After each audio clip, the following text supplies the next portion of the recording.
কালকে একজন উপদেষ্টা শপথ নিয়েছে, এই যে ফারুকি, এই লোকটাই সমকামিতা প্রমোট করে।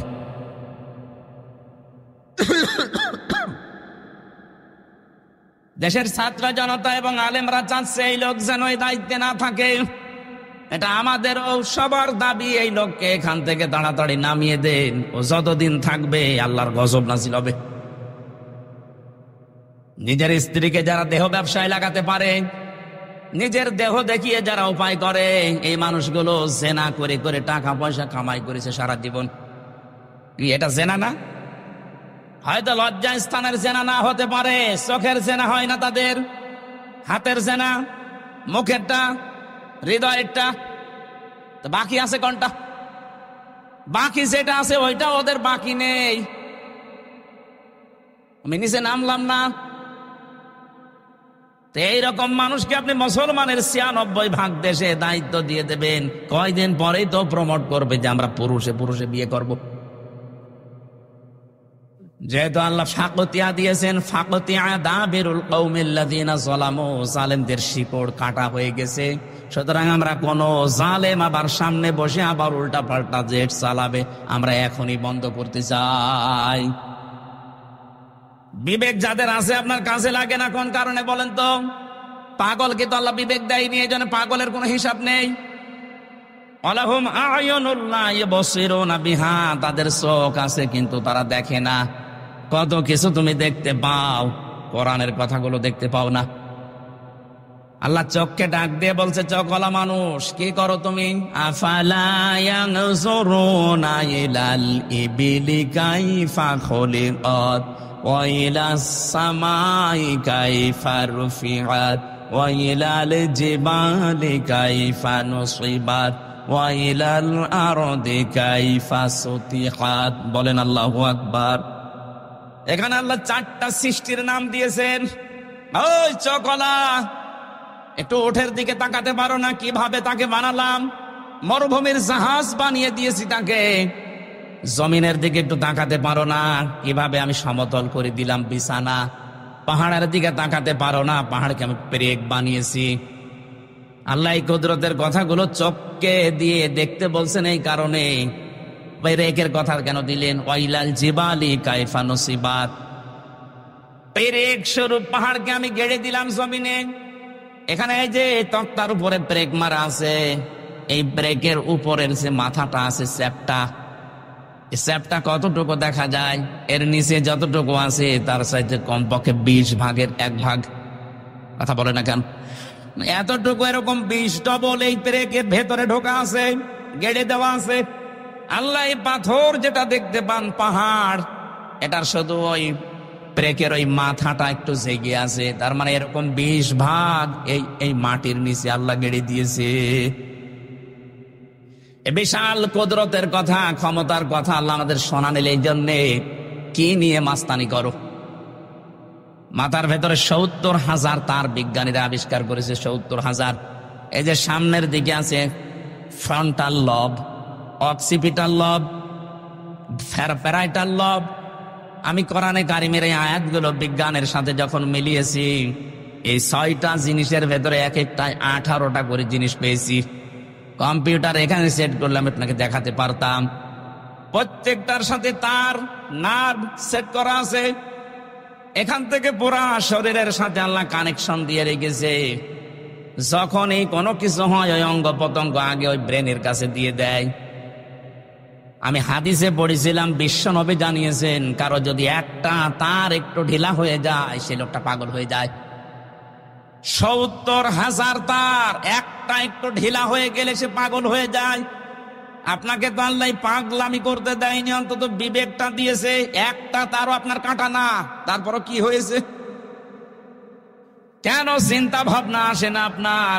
এ চোখ দিয়ে এত কিছু দেখায়, এ জমিনটা দেখালাম, পাহাড় দেখালাম, আকাশ দেখালাম, এতটুকু একটা ব্যান্ডেল বানাতে 14টা খুঁটি দিয়ে রেখেছো, অথচ বিশাল আসমান একটা খুঁটি নেই, কিয়ামত পর্যন্ত এটা পড়বে না। সুবহানাল্লাহ বলতে পারেন না? ওয়ালাহুম আযানুল্লাহ ইয়াসমাউনা বিহা, তাদের কান আছে কিন্তু এই মানুষগুলো শোনে না। এই যে আমি যেখান থেকে কথাটা নিয়ে এসেছিলাম, আল্লাহ আমাদেরকে আকার আকৃতি বানানোর পরে যে তিনটি ইন্দ্রিয় শক্তি তিনটাই মাথার ভেতরে আছে, কথা বলেন ঠিক কিনা? বাকি যেগুলো আছে এগুলো আলাদা। এই তিনটি যাদের আছে, আপনি এবার নিজের বিবেককে প্রশ্ন করেন তো, আপনার বাক শক্তি যেটা আকেল শক্তি, আপনি কি যে চোখে দেখতে পান, দর্শন শক্তি, শ্রবণ শক্তি, এগুলো কি সঠিকভাবে কাজে লাগাতে পারছেন? চোখ দিয়ে যেটা দেখা দরকার আপনি ওইটা দেখেন না, যেটা দেখা দরকার নেই না জায়েজ আপনি ওইটা দেখেন। পাশেই গোরস্থান, যেহেতু বহু মানুষ এখানে বসে আছে, এই যে মোবাইল, এমন এমন দৃশ্য এর ভেতরে সেভ করে রেখেছেন যেটা নিজে দেখলে আনন্দ পান আর অন্য দেখলে আপনার লজ্জা লাগে। এরকম দৃশ্য নেই? যাদের মোবাইলে আছে এই মুহূর্তে ডিলিট করা লাগবে। কারা কারা এই মুহূর্তে ডিলিট করে দেবেন? নিজে দেখলে আনন্দ পান, অন্য দেখলে লজ্জা পান, এরকম দৃশ্য হাত তোলেন তো। ওই এলাকায় মনে হয় এসব 2 নাম্বারই নেই। আলহামদুলিল্লাহ, ঢাকার মানুষ তো খুব চালাকিরা। যদি থাকে এখানে আমাদেরকে ধোঁকা দিয়ে বোকা বানানো যাবে। যিনি আপনাকে বানিয়েছে, এখানে বহু মানুষ এরকম নেই। নিজের মোবাইলে, কম্পিউটারে, টিভির পর্দায় নিজে দেখলে আনন্দ লাগে, অন্য দেখলে লজ্জা পায়, এরকম দৃশ্য নেই? এটা কবিরা গুনাহ। নিজে দেখলে ভালো লাগে, আনন্দ লাগে, মজা লাগে, অন্য কেউ দেখলে আপনি কষ্ট পান, লজ্জা পান, শরম পান, এটা হারাম। এই মুহূর্তে যদি এটা ডিলিট না করেন, আপনার ইবাদত বন্দেগীতে মজা পাবেন না। এটা করে দেন, দেখেন ফজরের নামাজে কি একটা শান্তি পান, এখনই করে দেন। ওইটা চলে যাস, অত করে দেওয়া দূরের কথা, ওইটা চলে যাচ্ছে না। এই এলাকায় ওয়াজ মনে হয় হবে না, আপনার কষ্ট হচ্ছে। আর আমল যদি শুরু না করি, ওয়াজ প্রতি বছরে বছরে দিয়ে লাভ আছে? এখনই এই আমলটা করা যায় না? আমার এর ভেতরে আছে শুধু লেকচার। আন্তর্জাতিক স্কলার যারা আছে, আন্তর্জাতিক স্কলার, আমার বিশ্ববিদ্যালয় স্যারদের লেকচার আছে শুধু, এগুলো আমি সেভ করে রাখি কিছু পাওয়ার জন্য। আপনার মোবাইলে আছে পরিমণির নাচ, বলেন সুবহানাল্লাহ। এরকম নাচ দেশে নেই? থাকলে আপনি ডিলিট করে দিন ভাই। এই যে বাচ্চারা, মুরগির বাচ্চা বলেন, মুরগি যখন এইভাবে পাখাটা দেয়, পাখাটা দেওয়ার পরে ডাউন করার পরে ফল করে ফেলে দেয়, একটার সাথে আর একটা পর লেগে যায়, লেগে যায় না? একটু সফট হয়, একটু কোমল হয়, মোলায়েম হয়, ওর নিচে যখন বাচ্চারা আশ্রয় নেয় তখন একটা কিচির মিচির কিচির মিচির আওয়াজ দেয়। এটাকে বাংলায় বলে অনির্বচন সুখ। আপনি আজকে যদি এখনই আল্লাহর ভয়ে এই কাজটা করতে পারেন, ঘৃণা করে যে যা আমি আর জীবনে কাজ করব না, আমার বিবেকে বাধা দেয়, আপনি দেখেন ফজরের নামাজ পড়লে আপনার তখন আলাদা একটা অনির্বচন সুখ পাবে।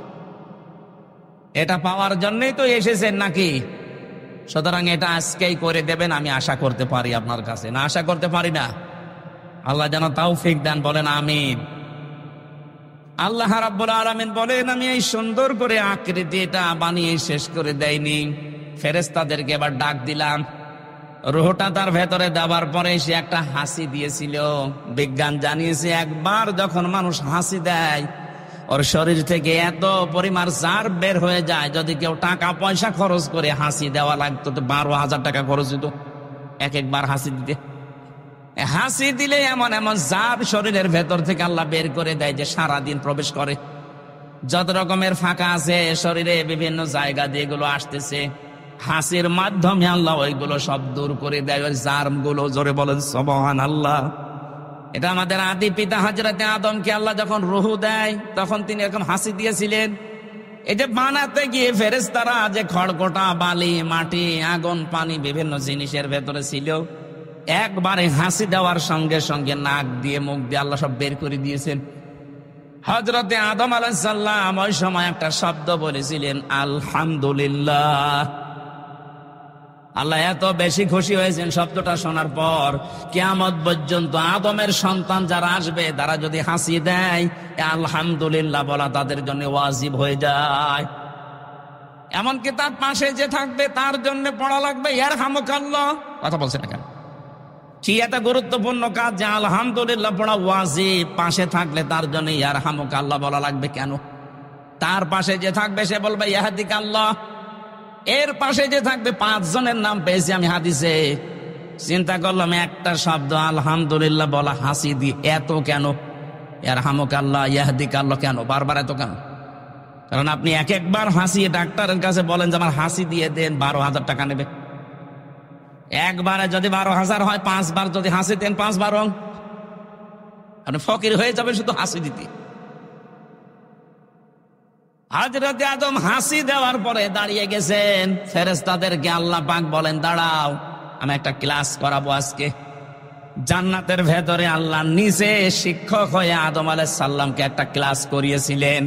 এবার আমি শিক্ষিত মানুষদের বলছি, ওয়াল্লামা আদামাল আসমাআ কুল্লাহা সুম্মা আরাদাহুম আলাল মালাইকা। আল্লাহ পাক বলেন আমি নিজে আদমকে ক্লাস করালাম, যত রকমের নাম আছে সব ওই ক্লাসে তাকে শিক্ষা দিলাম। এসএম এর বহুবচন আসমা। আমি আলেমদেরকে বলছি এবার যত তাফসির এখন এই দেশে পাওয়া যাচ্ছে, গতানুগতিক যে তাফসির গুলো দেখবেন ওখানে এসএম এর বহুবচন আসমা। আসমা মানে নাম সমূহ। আপনার কি মনে হয় যারা শিক্ষিত ভাই আছেন, জেনারেল বলেন আরবিতে বলেন, ওখানে ক্লাস করাচ্ছে কে? আল্লাহ। আপনি হিসাব করে করে বলেন ক্লাস করাচ্ছে কে? ছাত্রকে বলেন তো, ক্লাসটা কি সাধারণ ক্লাস? আর জায়গা এই গণশাস্ত্র ভার্সিটি না, সরাসরি আল্লাহ নিজে জান্নাতের ভেতরে সাধারণ মানুষের ক্লাস না, একেবারে প্রথম মানুষ, তাও নবী, তাকে ক্লাস করাচ্ছেন আল্লাহ নিজে শিক্ষক হয়ে। আমরা তাফসিরের ভেতরে পড়ে থাকি যে বিভিন্ন নাম শিখিয়েছে, আমরা মনে করি নাম মানে আলু, পটল, ঝিঙা, বেগুন, এটা শিখিয়েছে। আপনার কি বিবেক মরে গেছে নাকি বলেন তো? অত বড় একটা গুরুত্বপূর্ণ ক্লাসে যে যত বড় প্রতিষ্ঠানে ক্লাস নেয় তার ক্লাসের ওই মান মর্যাদা ওই রকমের হয়। ক্লাস 1 যে ক্লাস নিচ্ছে ও বিশ্ববিদ্যালয়ে মাস্টার্সে ক্লাস নিতে পারবে? বলেন কারণ ভার্সিটিতে যারা ক্লাস করে 80 জন 85 জন ছেলে মেয়ে সব ম্যাগনেট, ওইটা নিয়ে বসে আছে। ওখানে 1 ঘন্টা ক্লাস নিতে হলে আপনাকে 50 ঘন্টা পড়া লাগবে। যদিও এরকম শিক্ষক এখন আস্তে আস্তে হারিয়ে যাচ্ছে, এখন অধিকাংশগুলো ব্যবসা হয়ে গেছে। কথা বলছে না কেন? আমার বিশ্ববিদ্যালয়ে এক একটা সেমিস্টারে কমপক্ষে 42টা ক্লাস নেওয়ার কথা, 3টা 4টা নেয়, বাকিগুলো সব আল্লাহর রাস্তায়। এটা যদি রেকর্ড হচ্ছে আমার স্যাররাও শুনবে, শুধু আমার স্যাররা না, সারা পৃথিবীতে এটা যাবে কালকে বিভিন্ন ভাষায় রূপান্তর হয়ে। সবাইকে বলছি কান খাড়া করে শুনবেন। ওয়াইলুল লিল মুতাফফিফিন আল্লাযীনা ইযা কাতালু আলান নাসি ইস্তাওফুন। আল্লাহ পাক বলেন ধ্বংস হয়ে যাক ওই দোকানদারগুলো, যেই মানুষগুলো দুনিয়ায় ওজনে কম বেশি করে। প্রশ্ন আসতে পারে এটার ভেতরে শিক্ষককে আপনি পেলেন কোথায়? হ্যাঁ আছে, নেওয়ার সময় বেশি নেয়, দেওয়ার সময় কম দেয়, এরা ধ্বংস হয়ে যাবে। কে বলছেন? আরো জোরে বলেন। আরে ভাই, ক্লাস 1 থেকে শুরু করে প্রাইমারি, হাই স্কুল, কলেজ, বিশ্ববিদ্যালয়, হাফিজিয়া মাদ্রাসা, কওমি মাদ্রাসা, নুরানি মাদ্রাসা, দাওরা মাদ্রাসা, কত রকমের প্রতিষ্ঠান এই দেশে আছে।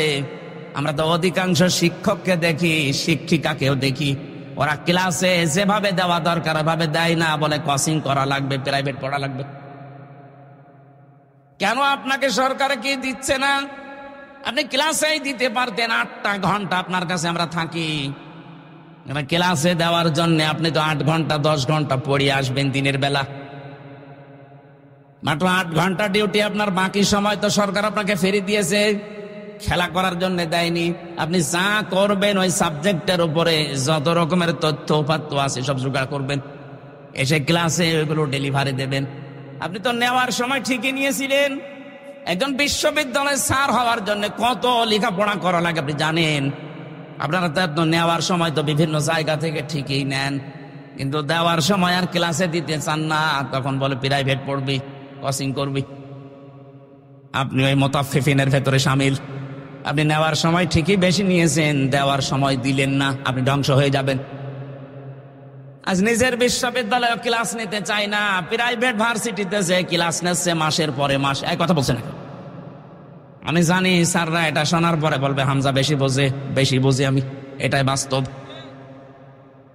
5টা বছর আপনাদের কাছে আমরা ছিলাম, সত্যি আপনারা যা পেয়েছিলেন, কত বড় বড় জায়গা থেকে আপনি ডিগ্রি নিয়ে এসেছিলেন, মদিনা বিশ্ববিদ্যালয় থেকে, মিশর থেকে, লন্ডন থেকে পড়া স্যারও পেয়েছিলাম। এত জায়গা থেকে এত কিছু আপনি নিয়ে আসলেন, দেওয়ার সময় তো আর দিলেন না। 42টা ক্লাসের 2টা ক্লাস নিয়ে বলছে বাকিগুলো আর করা লাগবে না, ধ্বংস হয়ে যাবে। চর্ম চোখে হয়তো দেখতে মনে হবে যে বহু টাকা পয়সার মালিক হচ্ছে, বিভিন্ন জায়গায় উল্টাপাল্টা করে, এগুলো টিকবে না।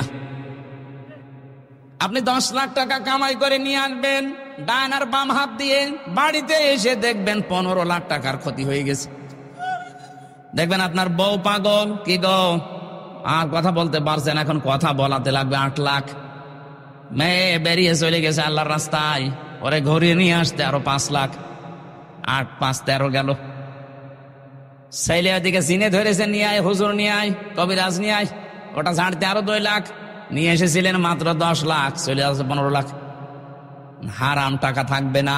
আমি শুধু ইঙ্গিত দিলাম, আমার মনে হয় শিক্ষিত যারা ওরা বুঝে ফেলেছে। এখানে ক্লাস করাচ্ছেন সরাসরি আল্লাহ। এই ক্লাসে যেহেতু সব চাইতে দামি ক্লাস, এখানে আলু পটল ঝিঙা বেগুনের নাম দরকার নেই, এগুলো থাকতে পারে, কিন্তু আসল হচ্ছে আল্লাহ ওই একটা ক্লাসে আদম নবীকে শিখিয়েছিলেন যত রকমের ন্যায় কাজ, যত রকমের অন্যায় কাজ, ওই এক ক্লাসে তাকে শিখিয়েছেন। প্রশ্ন আসতে পারে এটা কোথায় পেলেন? এটার বাস্তব প্রমাণ আমরা তো ওই ক্লাসে ছিলাম। কথা বলে না কেন? ছিলাম আমরা ছিলাম ইনডাইরেক্ট ভাবে।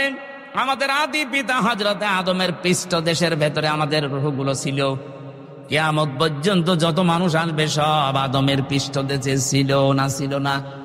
وَإِذَا أَخَذَ رَبُّكَ مِنْ بَنِي آدَمَ مِنْ ظُهُورِهِمْ ذُرِّيَّتَهُمْ وَأَشْهَدَهُمْ عَلَى أَنفُسِهِمْ أَلَسْتُ بِرَبِّكُمْ قَالُوا بَلَى شَهِدْنَا أَن تَقُولُوا يَوْمَ الْقِيَامَةِ إِنَّا كُنَّا عَنْ هَذَا غَافِلِينَ। চিৎকার করে বলেন আল্লাহু আকবার।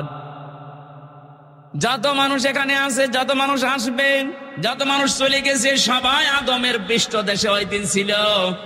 আমরা ওই ক্লাসে ইনডাইরেক্ট ভাবে ছাত্র, যদিও আমরা ক্লাস করি না আমাদের বাবার মতো ওই ক্লাসে, যেহেতু তার পৃষ্ঠ দেশের ভেতরে ছিলাম, এই হিসাবে আমাদের মগজের ভেতরে আল্লাহ শিক্ষাটা অটোমেটিক দিয়েছে, ন্যায় এবং অন্যায় বোঝার কার্যকারিতা। আপনি একটা অশিক্ষিত মূর্খ মানুষকেও যদি লেখাপড়া জীবনে করেনি, তাও কোনটা ন্যায় কোনটা অন্যায় সে জানে, তার শেখালো কে? ওই যে ওই ক্লাসে। কথা বুঝতেছে? এটা দুনিয়ায় আপনি যেন কাজে লাগান, এই জন্য আল্লাহ পাক আদমের পৃষ্ঠ দেশ থেকে বের করে নিয়ে উনি আমাদেরকে প্রশ্ন দিয়েছিলেন, আলাস্তু বিরব্বিকুম, আমি কি রব না? সবাই আমরা এক বাক্যে বলেছিলাম, ক্বালু বালা, অবশ্যই আপনি আমাদের রব। ওই যে অবশ্যই আপনি আমাদের রব, এই কথা বললাম কোন জ্ঞানের ভিত্তিতে? ওই যে আদম নবীর ওই ক্লাসের ভিত্তিতে। আমার কথা বোঝা যাচ্ছে না? তাহলে সকল ন্যায় এবং অন্যায়ের যে সাবজেক্ট গুলো সব ওই একদিনে তিনি শিক্ষা দিয়ে দিয়েছেন। ওখান থেকে তিনি হযরতে আদম আলাইহিস সালামের বাম পাজরের হাড় দিয়ে আমাদের আদি মাতা হযরতে হাওয়াকে বানালেন।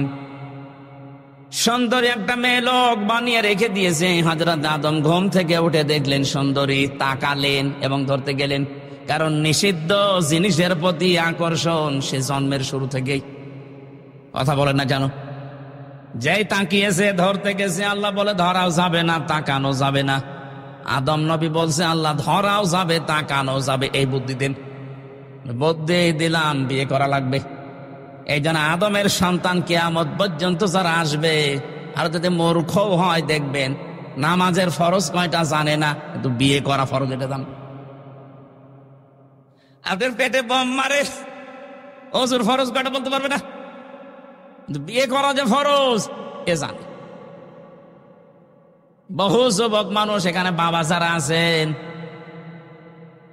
পুত্র যদি এবং ছেলের মেয়ে যদি প্রাপ্ত বয়স্কা হয়ে যায়, আপনি বিয়ে দিতে চান না, বলো নিজের পায়ে আগে দাঁড়াক।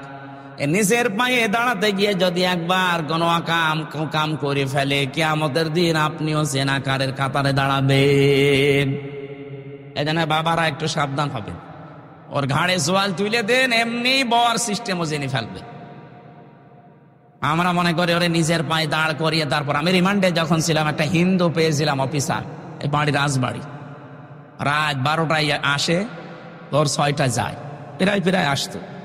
আমারে বলছো, হুজুর আমি এই বাংলাদেশ, ভারত, পাকিস্তান সহ এই সমস্ত এলাকার মুসলমানদের ইসলাম মানা, আর বাইরের দেশগুলোতে আমি গিয়ে মিশনে ছিল, আমি একটা মুসলিম দেশে মিশনে ছিলাম, ওই জায়গায় ওদের যে ইসলাম মানার পদ্ধতি এটা আলাদা। কি করে অফিসার আমারে বলছিল, আমি ওখানে 2 বছর ছিলাম, এক হোটেলে খাবার খেতাম, যে হোটেলে খাবার খায় ওই হোটেলের মালিক একটা মুসলমান, কিন্তু ছেলেকে বানিয়ে রেখেছে বয়, কি হোটেল বয়, এই যে পানি খাবার রুটি এগুলো এনে দেয়, এই কাজ করে। 2 বছরের ভেতরে দেখলাম কি গো, পরিচয় নিয়ে জানলাম যে এটা ওর ছেলে। বললাম যে আপনি কি? আমি মুসলমান। কেমন মুসলমান আপনি? আমার দেশেও তো মুসলমান আমি দেখেছি, আপনি কেমন মুসলমান? আপনার ছেলে, আপনি এত বড় হোটেলের একটা মালিক, আর আপনার ছেলেকে আপনি হোটেলের বয় বানিয়ে রেখেছেন, ও পানি দেয়, খাবার দেয়, রুটি দেয়, এটা কথা হইল? কেন, কি হয়েছে? কি হয়েছে মানে আপনি যে পর্যায়ের আপনার ছেলেকে ওই পর্যায়ে তুলতে পারেননি, ওই পর্যায়ে তোলার জন্য আপনার কোনো চেষ্টাও মনে হয় নেই। তাছাড়া এইভাবে 2 বছর আমি তো দেখছি। বসে আমারে বলছে, মাওলানা ওই সময় ওই হোটেলওয়ালা আমাকে যে কথাগুলো জানিয়েছিলেন, আমি সেই কথা আপনাকে শোনাই, আপনি একটু মিলান তো। উনি আমারে ওই দিন সূরা তাগাবুনের 14 নম্বর আয়াতটা তেলাওয়াত করে শুনিয়েছে। ও মনে করছে আমি মুসলমান, আমি যে হিন্দু ও তো জানে না। কিন্তু আমি হিন্দু হলেও আমি কিন্তু লেখাপড়া করে কোরআনের বহু আয়াত বাংলায় মুখস্থ করেছি। যে সূরা তাগাবুন বলেছে, আমি অফিসে যে বাংলায় বের করে সূরা তাগাবুনের 14 নম্বর আয়াতটা মিলালাম, কি দেখি আছে এখানে। আল্লাহ পাক জানিয়েছেন, ইয়া আইয়ুহাল্লাযীনা আমানু ইন্না মিন আযওয়াজিকুম ওয়া আওলাদিকুম আদুওয়াল লাকুম ফাহযারুহু ইলা আখির আয়াত। আয়াতে আল্লাহ ঈমানদারকে ডাক দিয়ে জানিয়েছেন, হে যারা ঈমানের দাবি করো, অবশ্যই তোমাদের স্ত্রী, সন্তানাদি আর সম্পদাদি এগুলো কিন্তু মাঝে মাঝে তোমাদের শত্রু হয়ে দাঁড়াবে, সুতরাং এদের ব্যাপারে খুব সতর্ক থাকবা। এদের পেছনে পড়ে, এদের পেছনে লাগতে গিয়ে, এদের পেছনে শ্রম দিতে, সময় দিতে গিয়ে আমার আল্লাহর বিধানটা যেন ভুলে যেও না। আমি বললাম, আপনি কি বোঝাতে চান এখানে? উনি আমাকে বুঝিয়েছিল, হুজুর উনি আমারে এই আয়াত দিয়ে বোঝাতে চেয়েছেন, আমার এই ছেলেটাকে আমি লেখাপড়া শেখাতে চেয়েছিলাম, যতটুকু চেষ্টা করেছি ও আর পড়ে নাই, ওর যে লেখাপড়ার দৌড়, এরপরে আমি ওর একটা সৎ পাত্রী দেখে পাত্রস্থ করেছি, ওকে বিয়ে দিয়েছি। 3 নাম্বার দায়িত্ব ছিল আমার ওর একটা কর্মজীবন তৈরি করে দেওয়া। তা আমি যে কর্মজীবন দেব, ওর তো সেই যোগ্যতা নেই।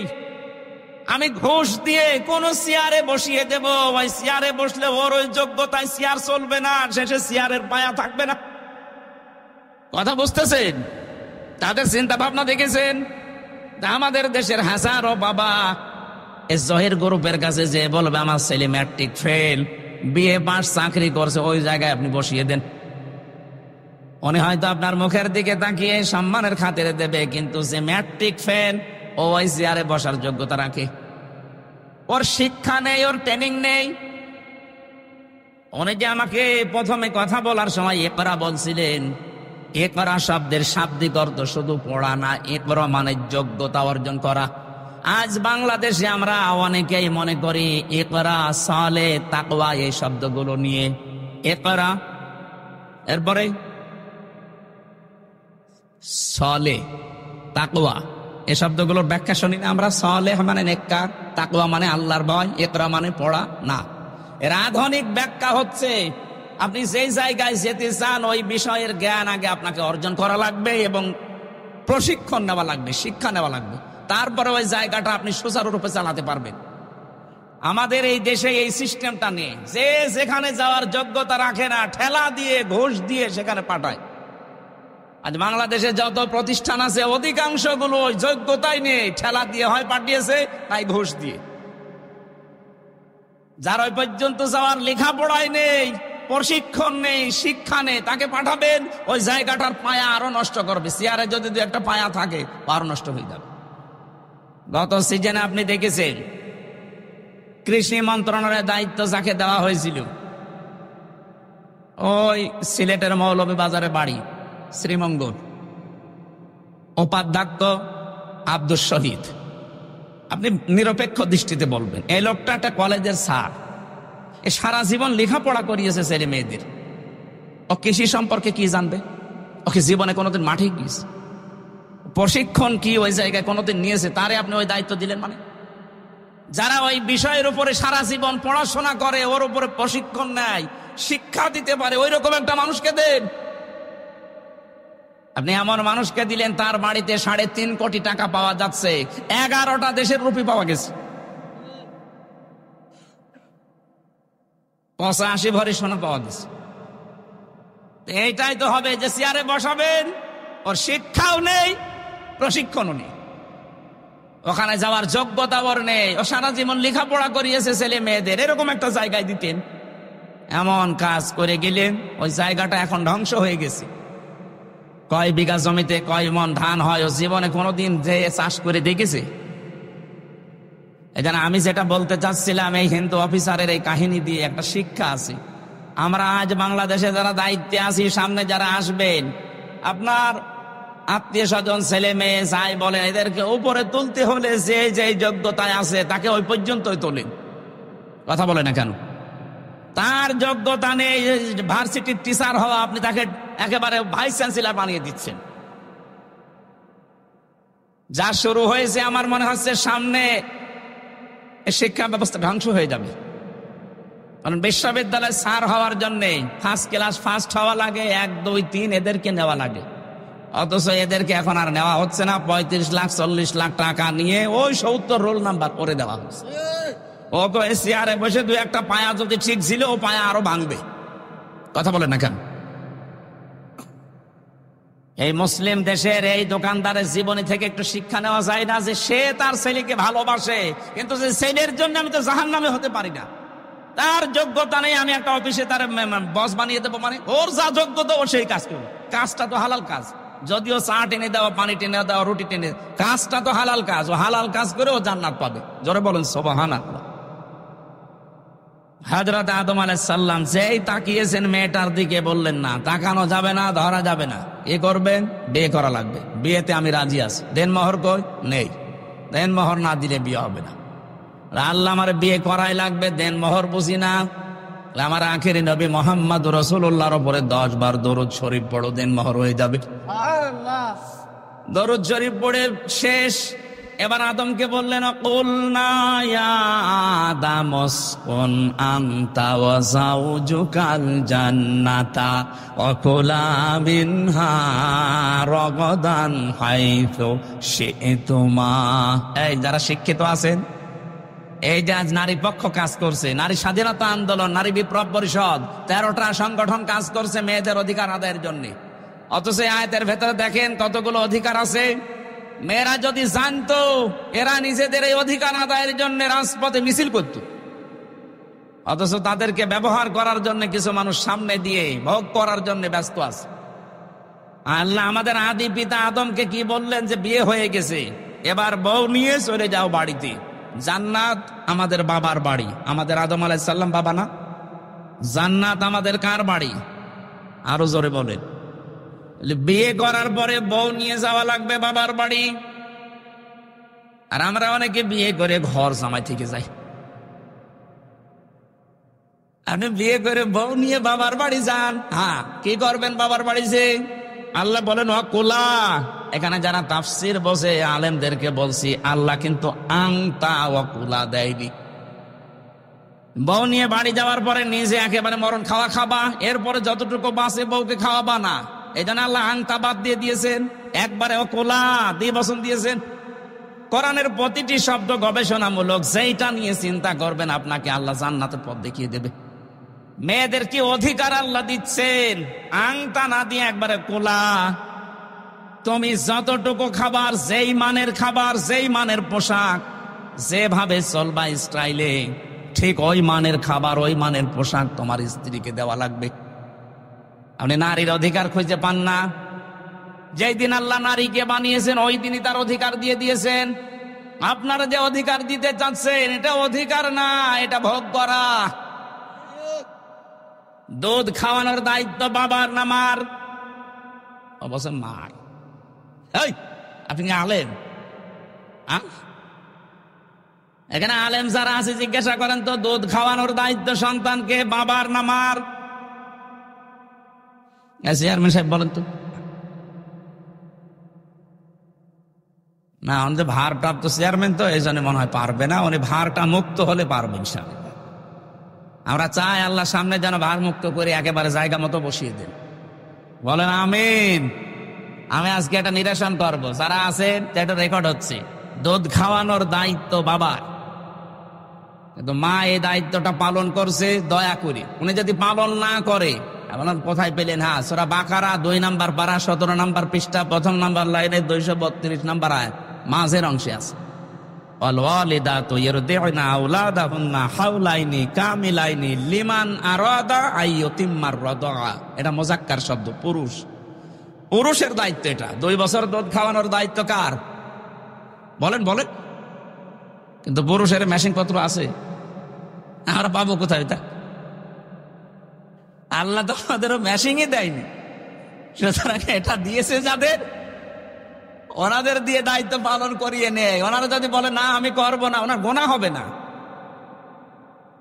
এখন মারা যদি বলে যে তোমার ছেলে তুমি দুধ খাওয়াও, যদি আমাকে দিয়ে কাজ করাতে চাও 2 বছর 5 লাখ করে টাকা দেওয়া লাগবে, আপনাকে তাই দেওয়া লাগবে।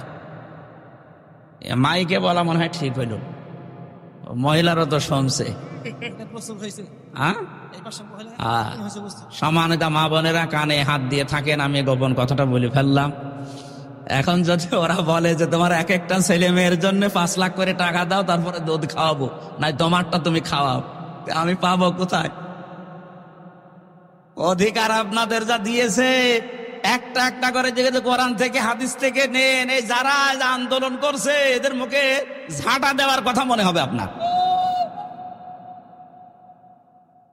নারী বিপ্লব পরিষদ গঠন করে উনি চালাচ্ছে। মেয়েদেরকে সামনে দিয়ে যে মানুষগুলো মিছিল করে, এদের রুচি কি? আমি একবার যশোরে মাহফিলে গিয়েছিলাম। যশোর ওই যে পালবাড়ি যে মোড় আছে, ওই সময় বাসে যেতাম।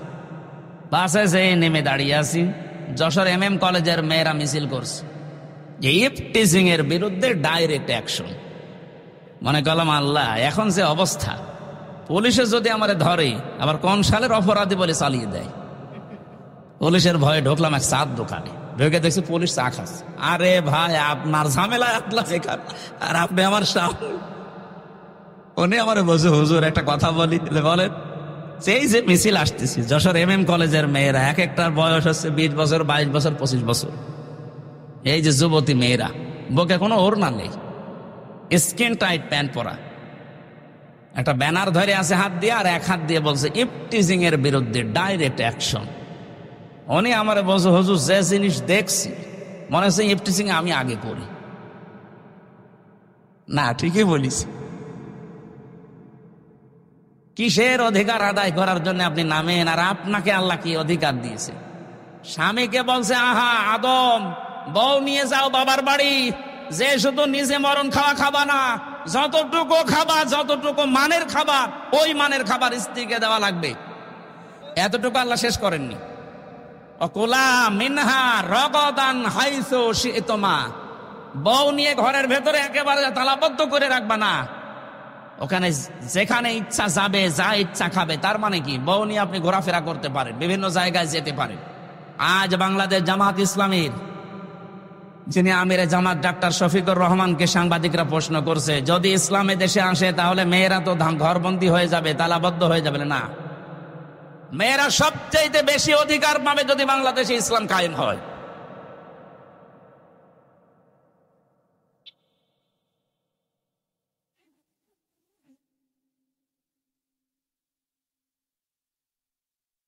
থাকা দেওয়া লাগবে না। আরে বাবা, রক্তগুলো এখন থাক, অন্তত পরে কাজে লাগবে।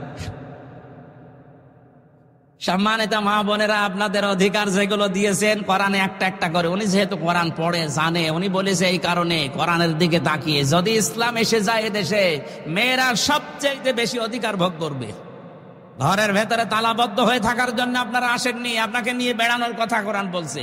রাগাদান হাইসো সে তোমা, যেখানে ইচ্ছা যাও, যা ইচ্ছা খাও, কিন্তু সাবধান, ওয়ালা তাকরাবা হাদিহি শাজারা, ওই গাছের কাছে যাবে না। তার মানে কি? এই গাছ মানে শুধু গন্ধম গাছ। এটা যদি শুধু গন্ধম গাছ উদ্দেশ্য হতো, কোরআনে আল্লাহ আয়াত নাযিল করতো না।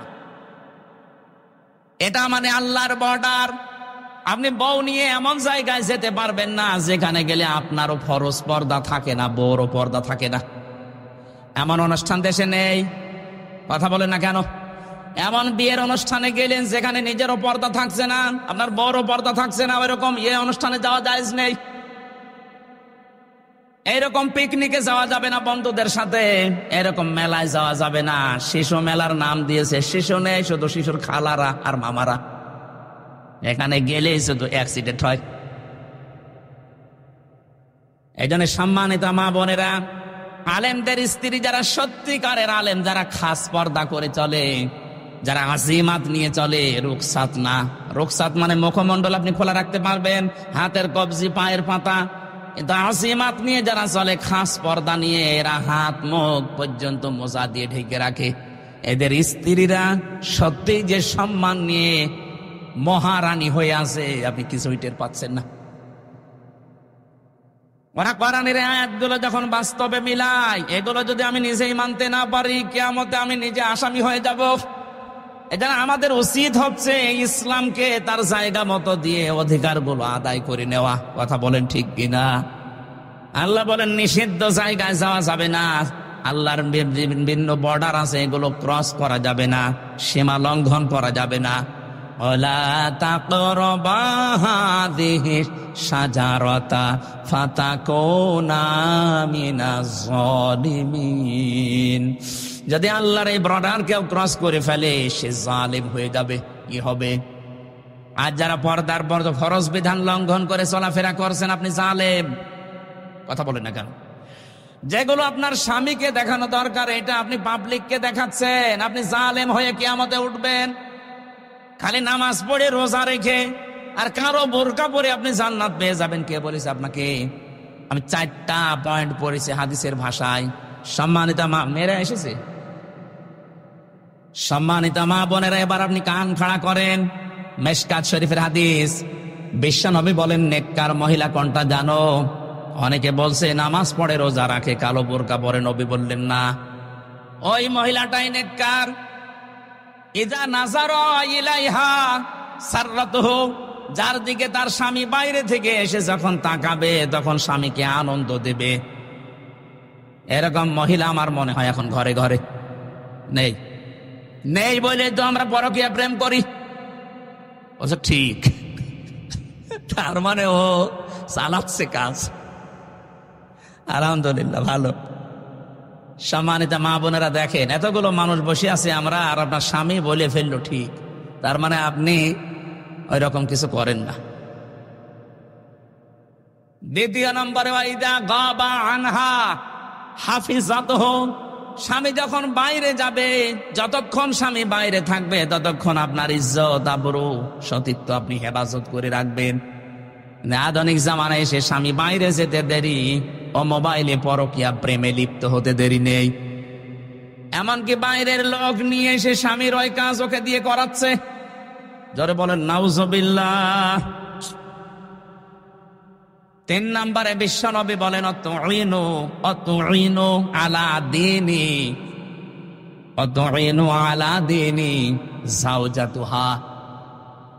ওই মহিলাটাই নেককার যে তার স্বামীকে দিনের পথে চলার জন্য উদ্বুদ্ধ করে, আরো এগিয়ে দেয়, সাহায্য করে। এরকম মহিলা আজ বাংলাদেশে দিন দিন হারিয়ে যাচ্ছে। স্বামীকে দিনের পথে চলার জন্য সাহায্য করা তো দূরের কথা, আরো বাধা দেয়। কথা বলে না কেন?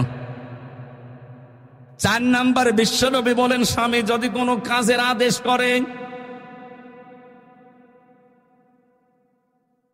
কাজটা যদি জায়েজ হয়, মেয়ে লোক যারা এসেছেন, স্বামী যদি কোনো কাজের আদেশ করে, কাজটা যদি জায়েজ হয়, জীবন থাকাকালীন আপনাকে মানা লাগবে। কথা বলে না কেন? আমি স্বামী, এখানে যত স্বামী বসে আছে, প্রত্যেকটা স্বামী আমরা চাই, আমরা পছন্দ করি বিয়ের পরে যেন আমাদের মা বাবা আমাদের সাথে থাকে। কিন্তু 100টার 98টা মহিলা আজ এটা চায় না। কথা বলছেন না কেন? গত কয়েকদিন আগে আমি গিয়েছিলাম নীলফামারী কিশোরগঞ্জ থানা, বৃদ্ধাশ্রমে আমারে নিয়ে গেল, যে দেখি এই লাইনে মা আর বাবারা বসে আছে। ওদের চোখের দিকে তাকালে আমার মনে হচ্ছে ও সন্তানের জন্য বরদোয়া দিচ্ছে। এই মা বাবা গুলোকে বৃদ্ধাশ্রমে রেখে গিয়েছে এই সন্তানগুলো। শুধু এই সন্তানের দোষ না, এই বৃদ্ধাশ্রমে এই মা আর বাবা গুলোকে রেখে যাওয়ার পেছনে যারা ভূমিকা পালন করে তারা এই লোকটার বউ, আর এই বউকে যারা কান পড়া দেয় ওই বউর মা আর বড় বোন। আমার মনে হয় ওরা এখনই বরদোয়া আরম্ভ করেছে, হুজুর মরুক। আমি আপনাদের বাঁচাতে চাই, আপনি শুধু নামাজ পড়ে রোজা রেখে কালো বোরকা পরে জান্নাত যেতে পারবেন না। সত্যি আল্লাহর কসম, যে হাদিসটা বললাম এটা আপনাকে মানা লাগবে। স্বামী যখনই তাকাবে এমন একটা অবস্থা করবেন স্বামী যেন আনন্দ পায়। নবীজি বলেন, তোমার আচরণ দেখে যদি স্বামী হাসে, তুমিও যদি হাসতে থাকো, যেই কয়টা দাঁত বের হয়ে যাবে ওই কয়টা নফল হজের সওয়াব পাওয়া যাবে। সুবহানাল্লাহ। তো জোরে বললে দেখবেন বাড়ি যে দাঁত কেলিয়ে পড়ি আস। কি গো হুজুর যে বলে দিল, যতগুলো দাঁত দেখতো অতগুলো সওয়াব। এখন আর বন্ধই হচ্ছে না মুখ।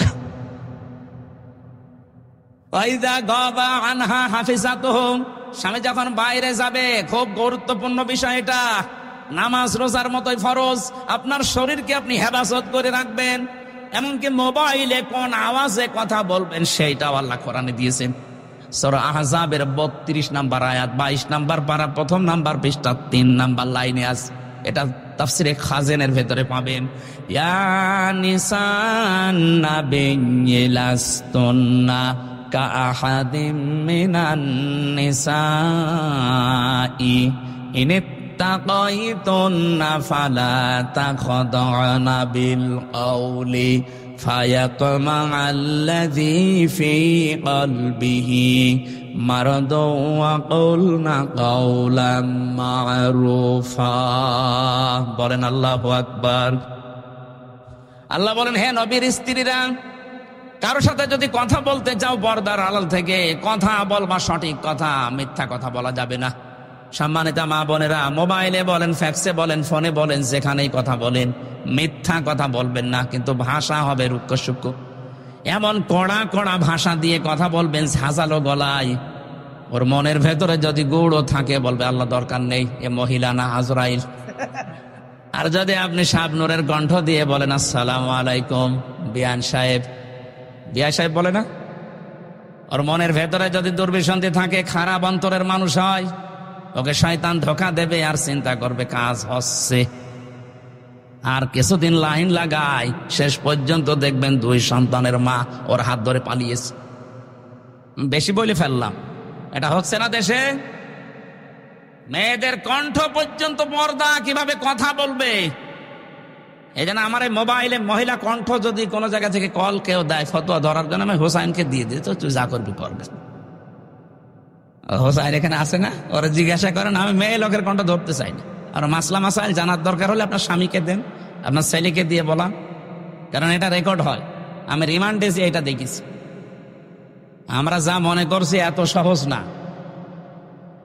এই জন্য কথাবার্তারা খুব হিসাব করে বলবেন। টাকলা মোরাদের মতো 6 মিনিট 29 সেকেন্ড যে ফাঁস হয়ে যাবে, মন্ত্রিত্ব চলে যাবে। তাও তো অডিও ফাঁস হয়ে যা, যেগুলোর ভিডিও ফাঁস হচ্ছে এদেরকে আমার মনে হয় জবাই করা দরকার। শয়তান 80-85 বছর বয়স, আর ওর নাকি ঘুম পাড়ানো লাগে। আমি নিচে নামলাম, এ মানুষের ভেতরে পড়ে, আর এরা বলে দেশ চালাতে। এর রাত 12টা-2টা পর্যন্ত ঘুম আসে না, এরে ঘুম পাড়ানো লাগে আল্লাহর ওলিদের দিয়ে। এদের আবার সাক্ষী পাচ্ছে না। আমি গ্রেপ্তার হওয়ার পরে আমার ম্যাডামকে কল দিয়েছে মাওলানা আমিরুল ইসলাম বেলালী, সাতক্ষীরা। ওই কলের রেকর্ড দেখে আমারে পরের দিন রিমান্ডে শোনাচ্ছে। কি গো, কি আশ্চর্য! এই জন্য কথা কারোর সাথে বললে, বিশেষ করে এই যে মোবাইল নাম্বারে, এই মোবাইল নাম্বারে কথা বলা আর গোয়েন্দাদের সামনে কথা বলা সমান। হোয়াটসঅ্যাপটা এখনো আছে, কিন্তু এখন আর নিরাপদ নেই, এটা এখন ওদের আন্ডারে চলে গেছে। খুব হিসাব নিকাশ করে চলবেন ভাই। মেয়েরা যারা এসেছেন, কারোর সাথে যদি কথা বলতে চান পর্দার আড়াল থেকে, মোবাইলে, ফোনে, ফ্যাক্সে কথা বলবেন, কিন্তু সত্য কথা, মিথ্যা কথা বলা যাবে না। কিন্তু ভাষা হবে রুক্ষ সূক্ষ্ম, ভাষা হবে কি? আল্লাহর এই বর্ডারটা, আপনি স্বামী বাড়ি থেকে চলে গেছে, এই বর্ডারটা আর ঠিক রাখেন না, আপনি ক্রস করে ফেলেন। অথচ আপনার হেফাজত করার দরকার ছিল আপনার কণ্ঠ, আপনার শরীর, আপনার সতীত্ব, এমনকি আপনার সন্তান যেটা আছে, স্বামীর সন্তান, ওইটা আপনার স্বামীর সম্পদ, সব আপনি হেফাজত করে রাখবেন, আপনি দায়িত্বশীল। 3 নম্বরে আপনি সাহায্য করবেন স্বামীকে দ্বীনের উপরে চলার জন্য, তাহলে হযরতে রহিমার সাথে আপনি কিয়ামতে জান্নাত পাবেন। হযরতে খাদিজাতুল কুবরা, তাকে আল্লাহ সালাম পাঠিয়েছিলেন এই কারণে, তার জীবনের সবকিছু তার স্বামীকে সাহায্য করার জন্য তিনি দিয়েছিলেন। আর আমরা এমন বউ পেয়েছি, ওর 15 ভরি স্বর্ণ আছে, আপনি ক্যান্সারে মরে যাবেন, 1 ভরি বিক্রি করতে বলে না, তুমি মরে যাও, দরকার আরেকটা বিয়ে করো, তাও বেচতে রাজি না। এই জিনিস নিয়ে আমরা সংসার করছি। 4 নম্বরে, স্বামী যেটা চাই ওটা যদি জায়েজ হয়, আপনার জীবন থাক আর যাক ওটা মানা লাগবে। আমি যে একটা উদাহরণ দিলাম না, যে আমি স্বামী, প্রত্যেক স্বামী আমরা চাই যে আমার মা বাবা আমার সাথে থাকবে, খেয়ে থাক না খেয়ে থাক, কিন্তু আপনি চান না। এরকম বউ নেই দেশে? কার কার বউ এরকম মন ছোট, হাত তোলেন তো। ওই একজন আছে শুধু। সম্মানিত মা বোনেরা, আমার মনে হয় হচ্ছে না আপনাদের আমল। শুধু নামাজ দিয়ে, রোজা দিয়ে, কালো বোরকা দিয়ে আপনি জান্নাত পাবেন না। আমার ভাইরা, হযরত আদম আলাইহিস সালামের স্ত্রীকে নিয়ে যে কথাগুলো বলছিলাম কোরআনে কারীমের সূরা বাকারার তাফসীর থেকে, এজন্য নিষিদ্ধ কোনো কাজে মেয়েদেরকে নিয়ে ইনভলভ হওয়া যাবে না। যেগুলো আপনাকে দেখানো দরকার এইগুলো ওরা জনগণকে, পাবলিককে দেখাচ্ছে, নিজে দায়ুস হচ্ছে, নিজের ভাই স্বামী, নিজের বড় ভাই স্বামী এবং বাবা আর বড় ছেলে, এদেরকেও দায়ুস বানাচ্ছে। একটা মহিলা যদি বেপরদা হওয়ার কারণে জাহান্নামী হয়ে যায়, নবীজি বলেন কমপক্ষে 4 জন মানুষকেও জাহান্নামে নিয়ে যাবে। বলেন নাউজুবিল্লাহ। তার বড় তার বাবাকে নেবে, তার স্বামীকে নেবে, তার বড় ভাইকে নেবে, তার বড় ছেলেকে নেবে। চিন্তা করে দেখেন তো, আমরা যারা ইবাদত বন্দেগী কিছু না কিছু করে বগল বাজাচ্ছি যে জান্নাত আমি পাবো না, পাবে কে? আপনার মেয়ে বেপরদায় চলছে, আপনার বেটার বউ বেপরদায় চলছে, আপনার মা বেপরদায় চলছে। আল্লাহর এই বর্ডার গুলো আমরা যেন ক্রস না করি। বলেন আমিন। আল্লাহ রাব্বুল আলামিন বলেন, এই যে এইভাবে করে আমি তোমাদেরকে বানালাম, বানানোর পরে তোমাদের সম্মান বৃদ্ধি করার জন্য ফেরেশতাদের মাধ্যমে সেজদা দেওয়ালাম, দুনিয়াতে নিয়ে আসলাম। এই পৃথিবীর বেজে নিয়ে আসার যে সিস্টেম গুলো কোরআনে কারিমে হাজার হাজার কথা তাফসিরে আমার জানা আছে। রাত গভীর হয়ে যাচ্ছে আর আমার শরীরও পারছে না, জ্বর ছিল আজকে, এই জন্য কেমন লাগছে। এরপরে দুনিয়ার 2 নম্বর আয়াতে আল্লাহ দুনিয়া সম্পর্কে কিছু দিয়েছেন, অফিহা নুঈদুকুম, এই মাটির ভেতরে তোমাকে আবার রেখে গেলাম কিছুদিন দুনিয়ায় ঘোরাফেরা করিয়ে, আমিনহা নুখরিজুকুম, এখান থেকে তোমাকে তোলা হবে, তারাতান উখরা, আবার আরেকবার। সুতরাং আরেকবার যে আল্লাহর সামনে আমাদের এই শরীর নিয়ে দাঁড়ানো লাগবে, কোনো সন্দেহ নেই, এটা কোরআনের কথা। ওখানে যেন দাঁড়াতে পারি আর নিজেদের জীবনের হিসাব যেন মিলাতে পারি, সেই জন্য এখনই সতর্ক হন। এই কবরে যাওয়ার আগে ওখানকার সামানা দুনিয়া থেকে জোগাড় করার চেষ্টা করেন এখন থেকেই। আমি সহ যারা এসেছি প্রত্যেককে কবরে যাওয়ার আগে সামানা নেওয়ার তৌফিক দেন। বলেন আমিন।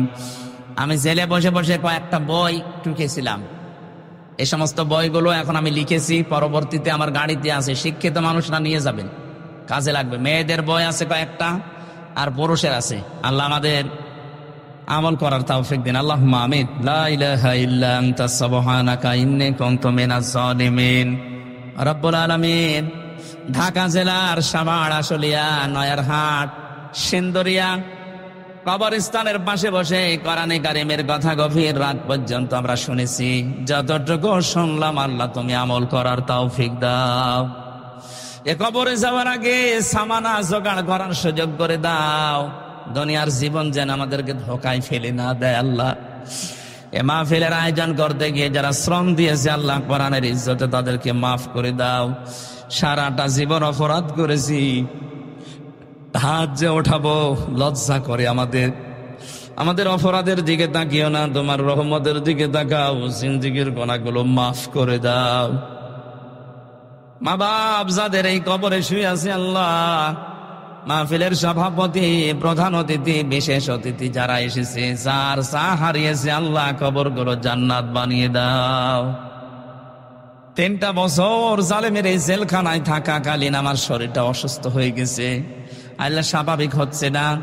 রোগ দেওয়ার মালিকও তুমি, শেফা দেওয়ার মালিকও তুমি। হাজারো মানুষ নিয়ে মুসাফির অবস্থায় দোয়া করছি আল্লাহ।